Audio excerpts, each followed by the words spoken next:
Welcome. I'm Kay Bell, poet, writer, and educator, member of the beloved Harlem Writers Guild. And today I bring to you the Writers Corner.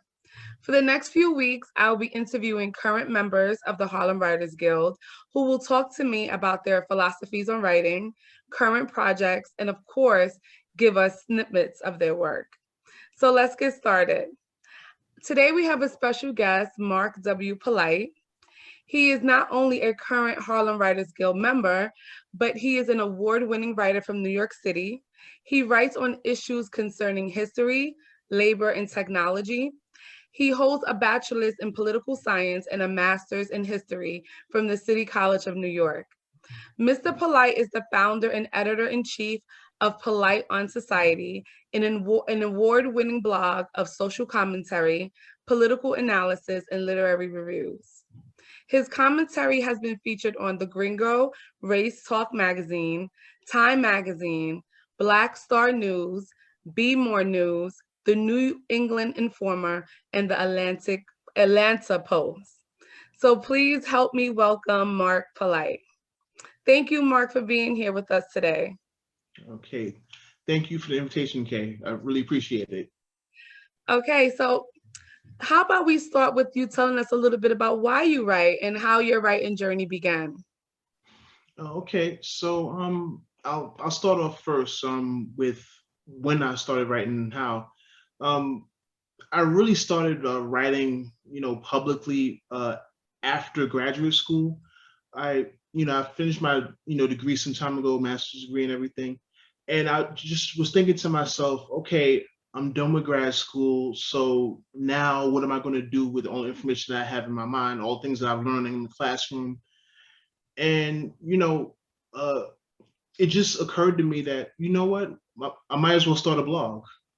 So I started a blog a year after I finished grad school, right? And it came to be just kind of like, it started off as kind of a pet project, just kind of see if I could try my hand at writing and talk about things that I would talk about on my Facebook page and everything. And it just grew into something that I didn't foresee. It grew into something that led me into writing my own books, because coming from being a blogger to being an author, it's been like an interesting journey. I started off, for the most part, writing posts regularly. I'd say like 3 posts a week. That's typically what most bloggers do. Some people blog every day, like some people go hard, but given my realities and given my full-time job, it wouldn't be possible for me to do more than 3. So I just stuck to 3. So I kept it at that. And then people started following it and people started sharing it. And I was just like, oh, okay, this is cool. This is cool. And, some of my stuff would be picked up by other outlets. And, it would lead me to, somebody would see a blog post that they actually like and say, you know what, I would think this would fit in the Black Star News, or this would fit in Be More News. And I started getting contacted from people from different media outlets to say, I really like this postmark. Would you consider submitting it for this magazine or this journal? And I would follow through. I didn't know that much about publishing at the time, but I would just kind of follow through and say, you know what, let me try and do this. And then I would submit it, and it would get published. And I was like, okay, this is good. This is good. This is a good. So feeling. The blog gave you more exposure. Yes. Yeah. So let me ask you this. Before the blog, because I know that you write poetry as well. So before the blog, were you writing poetry? Like, what got you started writing poetry? And then how has your work evolved? So I know that you're not just writing poetry anymore, right? Since the blog, right? Maybe the blog opens up new avenues for you to start writing different things. So I want to know a little bit more about what got you into writing poetry too. Oh, okay. And how that has also evolved. Oh, okay. So what got me started writing poetry, I started going to a store that I used to frequent before all of the pandemic and everything. I used to be a regular attendee of Sisters Uptown bookstore, right? And that is a great store, a great institution for Harlem, and a great Black-centered bookstore. And a while ago, they had an event called the Open Mic Smoothie Night, and it was every Thursday, like from like 6 p.m. to 9 p.m., where there was an open mic, and anybody who wanted to recite a poem or say a poem would have the opportunity to do so, right? And I started going to those events. First off, I didn't. Sometimes the first few months I didn't say anything, right? I didn't participate. I would just go there and kind of listen.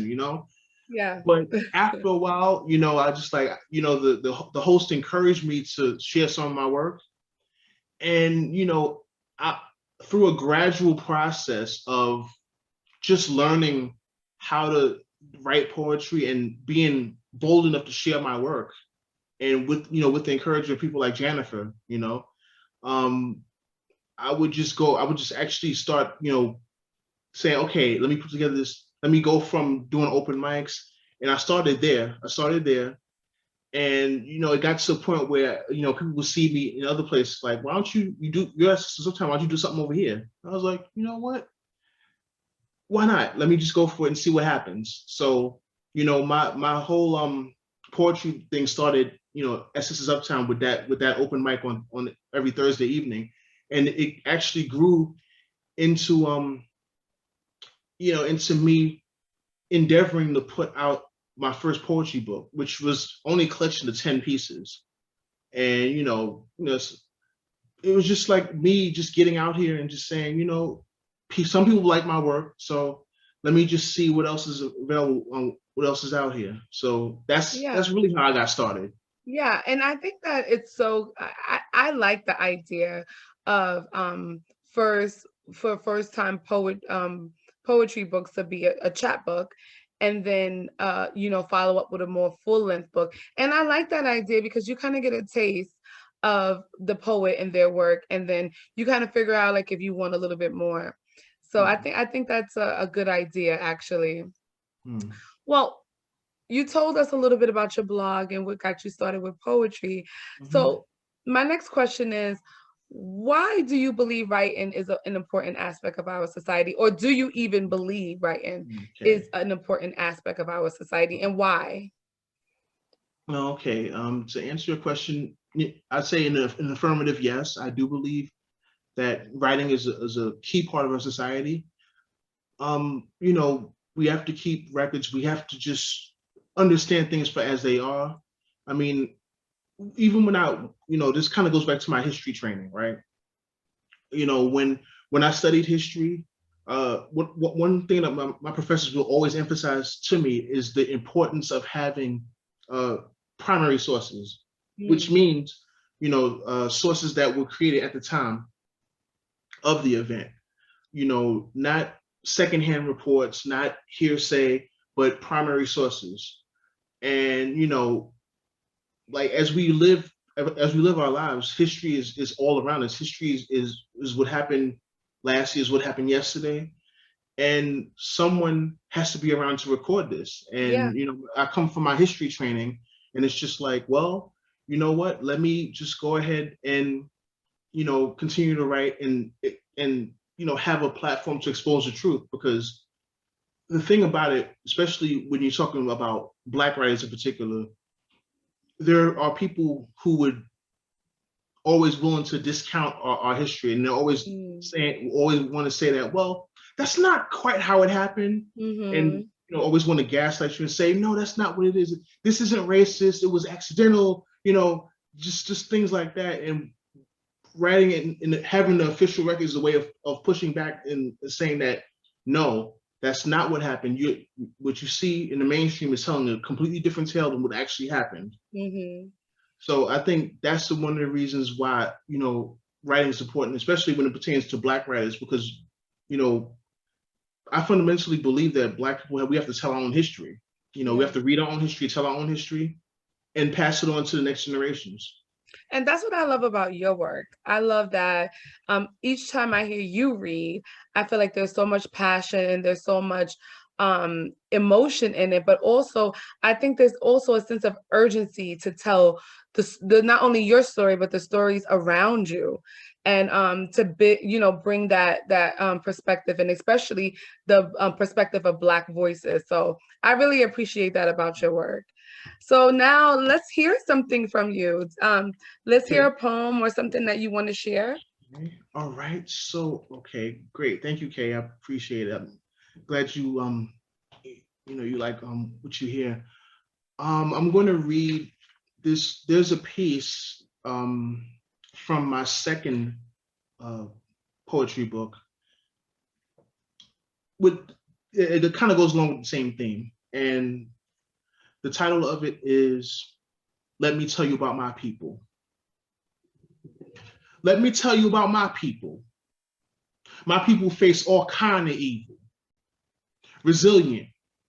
We win when we aren't supposed to, and deserve a medal of honor for all the nonsense we go through. Even when we're hated, we don't return in kind. We find hope in the dimmest of places, never long cowered in fear. We pass down our lessons to the next generations, building on the real, living, inspiring, because being Black and American means courage under fire, because the shots never stop. No ceasefire, the peace has expired. Under the gun, even if we don't got one. But my people, we keep on, whether down south or up south, quiet or slick mouth. We enrich this place, even if we face derision and hate, whether South Carolina or the South Bronx. Our culture is studied and knocked off, appropriated but not appreciated. Let it all seep into your skin. Even though we're set up to lose, we still pull out the win. My people. Oh, I love that. And that's like that was actually a perfect example of what I mean, that your writing always pulls in the perspective of Black people and their voices and their pain, but also the resilience. I always feel like there's a sense of hope in your writing. So I really appreciate that. Thank you. So actually, we know that you write poems. We know that you Mhm, have a blog. What is mhm. your favorite genre of writing? Like, what Oh, really pulls you in? What do you find yourself doing the most? Do you write more poems, or do you see mm, yourself writing more fiction or okay. nonfiction? What is it? Well, I do mix it up, Kay. I do mix it up, even though like I love poetry, I love blogging, but sometimes I mix it up. Like I will like one thing that people may not know me for is I also write essays too. Mm, Um, one of my books is a collection of essays. It's called Everything to Learn, Nothing to Teach. It is a collection of essays about everything from my upbringing in Harlem, how it was, growing up in Harlem in the late '80s, early '90s. Being a dark-skinned Black man in those times. Having to deal with, you know, just certain things that could have been dangerous to me, and you know, um, my experiences in education and everything. Um, and you just saw, about my parents and all that. So, um, in addition to poetry, I also like to I also write, essays about my life, about issues. I talk about colorism in my book. I mm, talk about, the economy. I talk about gentrification in Harlem and how that's a bad thing. Pushing working class people you know, out of their domiciles and everything. And it's just things that issues that I feel as though need to be addressed, but that people tend to run away from. yeah, that they shy away So from them, that's throw them how underneath the that's how I rug. feel. Yeah. So, do you find that your process for writing poetry Mhm. and writing essays or other types of writing is the same, or is it different? It no, it is different because when I'm in a different mindset when I'm writing poetry, Hmm. right? When I'm writing poetry, I'm more thinking about capturing the feeling of the moment, capturing the history of the moment, capturing what the sentiments of what people are going through right now, right? Mm-hmm.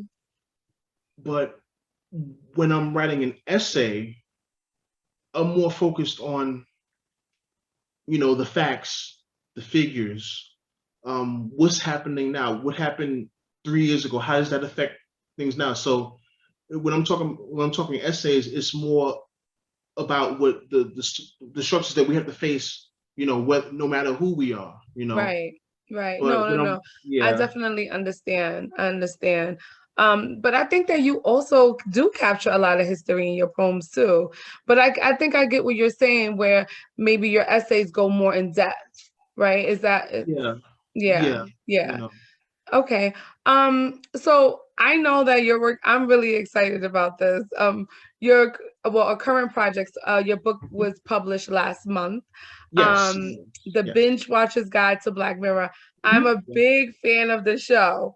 So Okay, please tell us a little bit about what this book yeah, is about, okay, and so what was your process in writing it? okay, all right. So this book in particular, like I would say, first of all, Black Mirror is one of my favorite shows, one of my Yes, favorite mine too. current shows that's out here right now. And like I'm I was a fan of the OG Twilight Zone, the black and white joint, not the Mm. remake. I mean, the remake is okay, but man, when the Twilight Zone OG used to ones were the best scare ones. me. But so, like, to me, like, the Black Mirror is like the new school Twilight Zone, right? Yes, And yes, it's I the can see that. technology and like things that may happen in 10, 20 years. And it's kind of wild when you see these things play themselves out. Like, what really inspired me to get on this project is because I in the past I had a by the way, you should know that the publisher is Riverdale Avenue Books, right? Hmm. And they have a series of books, right? There's a Okay. series of books about science fiction. They have one about Harry Potter, one about Doctor Who. They have an upcoming one about Twilight Zone, which is going to be published in May. And this one that I was kind of to be selected for about Black Mirror. And what really motivated me to jump on this project was not only am I a fan, but I just see so many historical and technological parallels between Yes. what's in the episodes that we see and what we the kind of future we could have right now. I'll give like one quick example. Like there in season 4 of the series Black Mirror, there is an episode about a robot dog that's hunting down a woman. Yes, I know that And one. Yep. she's doing all she can to evade this Yep. killer dog, and she has to run and drive away and everything. And it's just like to see that episode happen. And then I don't know if you've been following the news recently.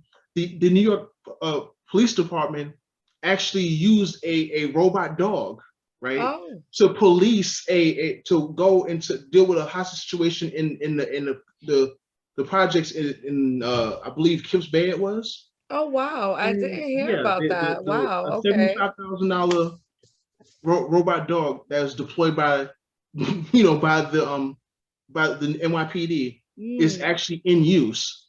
And this Black Mirror episode was like, I want to say 4 years ago now. Mm. And just to see that actually happen and actually see Parallels. a Yeah. walking robot dog on the streets of Manhattan, that's kind of wild, Yeah. so the Yeah. series the series in itself is just like kind of predict the future. And every I have a commentary on the premise of the book is a recap and analysis of every single episode of Black Mirror from season 1 Okay. to season 5. Okay. And I also include the interactive movie. Remember Black Mirror Bandersnatch? I also do. Mm. I also have that one in there too. So Okay. it's like basically a book for fans of Black Mirror and people who want to get into the series as well. Okay. Oh my goodness, I'm so excited about it. Because like I was telling you before, I'm a big fan of Black Mirror. It's like on a Saturday when I don't have anything to do, I'm just sitting and sometimes I rewatch the episodes because they're Yeah. so good. So to Hmm. have the binge watcher's guide, I feel like is gonna help me understand some things that I didn't Yeah. even one catch or understand. Because sometimes you could watch an episode of Black Mirror and then you'd be like, okay, what just happened? Yeah, for So real. we needed this binge guide to Yeah. Black Mirror. I would like you to read something else for us, whether it's a poem or Okay. excerpt from an essay. Okay. You know what? I'll read. I'll read something from the book. Which just want Okay, to put it up in cool. the chat. Just by the way, why not? Yes. Okay. So I am going to. You know what? Let me. I should read the intro. Okay. Let me. Yeah. You know what? Yeah. I'll start with a piece from the intro. Okay, perfect. And okay, there's a subtitle in here that says, "What could possibly go wrong?" So there is a concept in social science called the law of unintended consequences. While not as ironclad as natural law, the concept does have some usage in pointing out what can happen that wasn't necessarily foreseeable. Let us look at one current real world example for a moment, just to get an idea of the notion. In online news, the bigger, more established outlets can put limitations on the availability of their content. If you visit a site, you may be allowed to view no more than 10 articles freely within a month's time. Your information access is restricted behind what is known as a paywall, the mechanism that the publisher is using to fund their publication and maintain a revenue stream. If you do not subscribe to the news site, you will not be able to see any additional content. Paying for access to the site of a news publication can be cost prohibitive for many people. Because of this, what is left are sites that are behind the paywall, but these may not be as trustworthy or rigorous in vetting information as established sources. Unfortunately, these sites and those like them can proliferate and are often amplified on social media sites. It is a case in point that typifies the old adage about a lie traveling around the world and that truth hasn't even stepped out of the house. Instead of being a safeguard for the funding of credible journalism, the paywall is one of the many things that fuel the proliferation of disinformation. The stated intention was to promote the funding of news, but the resulting paradox is that many more sources are questionable. Just something to think about when your next phone notification goes off with breaking news. So that's one part of it, you know. Wow. Okay. That really sets us up with a lot to think. I think that's another thing I like about your work, because when I'm reading, and all of the people that I consider my favorite writers are people that make me think, Mhm. that make me think about my reality, my everyday life. And so as you're reading it, I'm thinking about the differences between what those places where we get information, and something as simple as you can only read a certain amount of articles and then you have to subscribe. Like, I don't think I necessarily pay attention to that. I just go ahead and subscribe because I want more of the information. I guess that's exactly what they want us to do. But I think the importance of writing is that it does, bring those moments to us and make us think about what we're doing in our everyday life. So yeah, that's great. Mhm.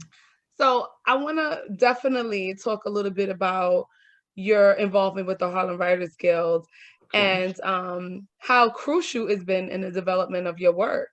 Mm. Yeah. So I would say that like being a member of the Harlem Writers Guild, it has been like really important, to, not only continuing my work, but also expanding it and getting into different areas. Um, one thing that, as I've said before, like I like to, write essays and I like to talk about different topics. One major part of it is that the Harlem Writers Guild, we do like workshops, and we do like critiques of our work and everything.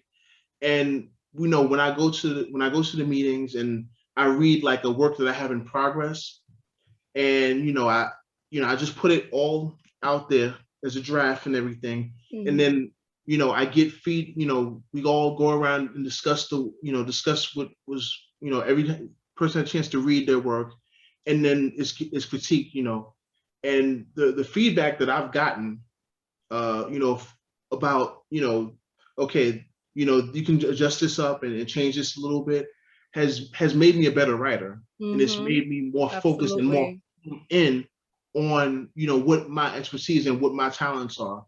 So in addition to that, it's just the reach of the guild, and the legacy that precedes us. Mhm. We've got really historic, powerful people that were in our ranks, like John Henry Clark, and Maya Mhm. Angelou, and everything, and the list goes on and on. There's much more you can always see on the site, but just to be part of that legacy, and to expand it, is just a wonderful thing, and it just kind of gives you an idea that you're working on something, and you're part of something that's much bigger than yourself, and it's about protecting the Black literary tradition, which is Mhm. part of what the guild is about. Absolutely. I don't know if you ever been a part of a workshop where it wasn't maybe a space that supported Black work, because and I'll explain why I'm asking this question. I received my MFA from the City College of New York, and part of the program was about, workshopping. And so a lot of the times we workshopped a lot of our work in class, but even beyond that, me and some of my friends formed workshop groups where we workshopped our work. And Mm. I love being a part of a diverse band of people, period, in all spaces. But I realized that when it comes to Black writing, sometimes people, we have a specific audience, right? And sometimes people can't connect with us. Yeah. Um, a good example of this is Toni Morrison was constantly being asked, "Why aren't you writing about white people?" Hmm. Like, I feel like some audiences just don't get it. You Hmm. know, what do you think about that? What do you think about us as Black writers needing spaces that encourages us to write our own stories? Mm.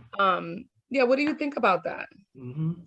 Well, I mean, I'll say, unequivocally, there is a desperate need for Black writing spaces in particular, because unfortunately, there's still a lot of hostility to Black stories being told, and that's Hmm. the unfortunate reality of the publishing industry.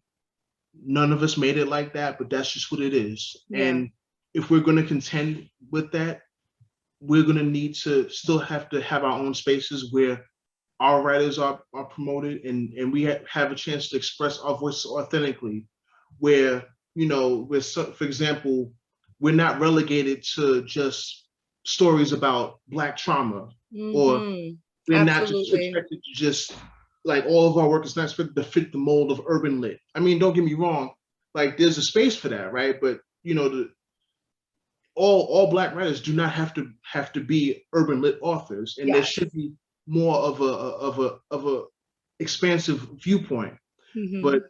those spaces, right, are not created in mainstream areas. Hmm. So when you have a Black, intentionally Black uh, writing space, that leaves room for different aspects of the Black experience, whether Diversity. Yes. it's Yes. you grew up in the hood, or whether you grew up in the burbs, or whether you was raised in the projects, or you lived up in the tenement building your whole life. Like that, there's more, there's a range of Black experiences that we have that need to be told about. Everything is not about, oh, like trauma this, trauma that. I lived the worst life, and when you went to boarding school, like every the stories have to be authentic, and Right. for Black writing spaces, we need that. We need that as a vehicle to tell our authentic stories, and not always be fitting into, like, a very thin a lot amount of space in the Black experience, section of any library or bookstore. That's one of the things that I loved about being part of the Harlem Writers Guild. I think that there's so many diverse stories among us as a group, but also I feel like, I came in, poetry was always my concentration, even when I was, obtaining my master's. But I feel like being a part of the Writers Guild and hearing so many different types of writing, it has encouraged me to write short stories, write essays, to broaden my horizons, and you don't only see myself as a poet. I think the MFA program at City College did the same thing because it exposed me to a lot of different writing. But I love that in the Harlem Writers Guild we have this space where we get to see those diverse writings. It's really important. Which brings me to my next question. Mhm. Who are some of your